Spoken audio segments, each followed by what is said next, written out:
finally quiet around here. Well, I guess as quiet as it's gonna get. Keep up the good work, guys. Yeah. Guess I've got to do a whole clip now. Just so odd not having to worry about anything else after a bit. Anyways, roll clip. Hello, everybody, and welcome to the Anything But Silent Cinema podcast.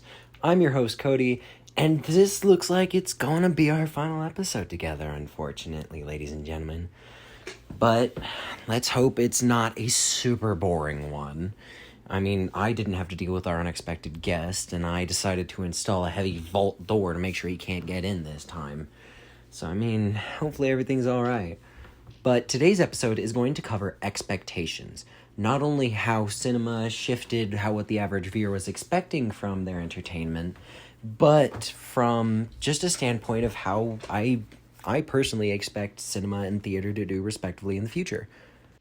To start, cinema was this amazing new entertainment form, as I've kind of hammered into your guys' heads for the past 9 episodes. But it was this really unique piece of entertainment that people got to sit down and witness the otherworldly tales that theater was trying to tell in a much more spectacular fashion, this time with special effects and faces on the moon and talking Martian men. That looked completely different from just a normal human actor or a prop on stage. It was creating new other worlds and even some realistic scenarios for people to witness. And that severely impacted theater, because the more cinema grew into doing these outlandish things, the more theater had to kind of desperately try to keep up. You look at a Marvel movie, and, you know, as I've kind of brought up, you're able to see the flying and all these powers and these special effects like it's nothing. But for theater to try to capture that, it ends up feeling like it's missing something, like it's missing an element to it, which over time compounds into the average viewer expecting great things out of cinema because they've seen a few movies and they know that some of these things are pretty awesome sometimes. But moving away from how in the past cinema shifted expectations to how in the future, movies are a massive industry. They're a multi-billion, if not trillion-dollar industry across the world and in Hollywood alone. Massive moneymaker. But I don't really see a reason as to why it would really slow down anytime soon. I mean, some of the companies are starting to take hits, but that's because of projects they're putting out. That's not going to decrease the demand for entertainment from us. We're still going to want movies. We're still going to want long forms of cinematic entertainment. And I see maybe theater, the wants from theater going up, the demand for theater going up, but simply because of the experience that it provides over cinema. Now, Cody, what about experience? You just said I can go and experience something more at the cinema or the movies than I can theater. But there's a difference.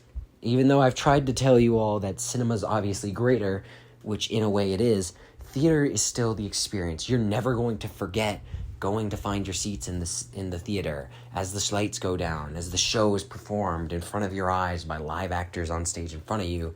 That's a lifelong experience you're always going to remember. And that's coming from somebody who's witnessed a play live on Broadway. It's really an experience you can never forget, especially in the modern age where theater has become this thing to where it's not all too common to go and see. So having something like that to be able to shift your expectations is phenomenal. It's great. It's something truly wonderful. It really is.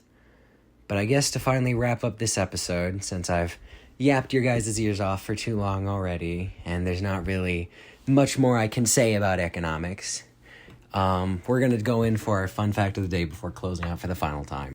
But did you all know that the original film that they used to create animated movies on, especially around the 1920s, the silicon film, is extremely it's very temperature sensitive.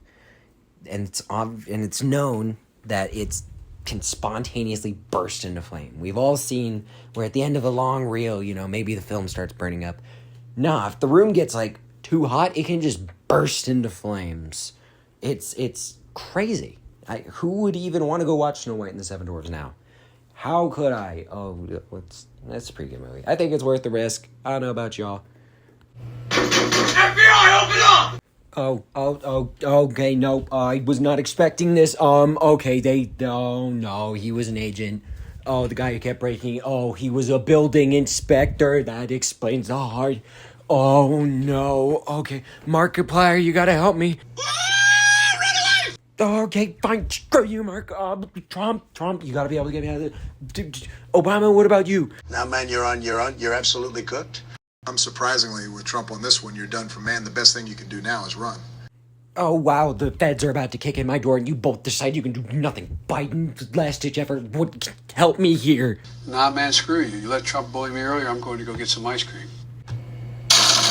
No, okay, fine, I'm taking Obama's voice, and I'm running. Oh, God, oh, no, it's the feds. Oh, they kicked in my door. Oh, no, they got a dog. Oh, they've got a dog. Oh, it's over. I'm done. Oh, God, I'm going to jail. I'm going to jail. Oh, man, he's got a taser.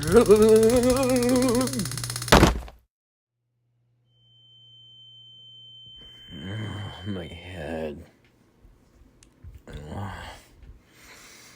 Guess I'm in jail? Nice of them to give me my phone, I guess. I don't get a phone call, but I guess I get to post a YouTube video, but hope you enjoyed the podcast. Hope you all have a wonderful rest of your day. I've been Cody, with Anything But Silent Cinema, and I'm now in jail.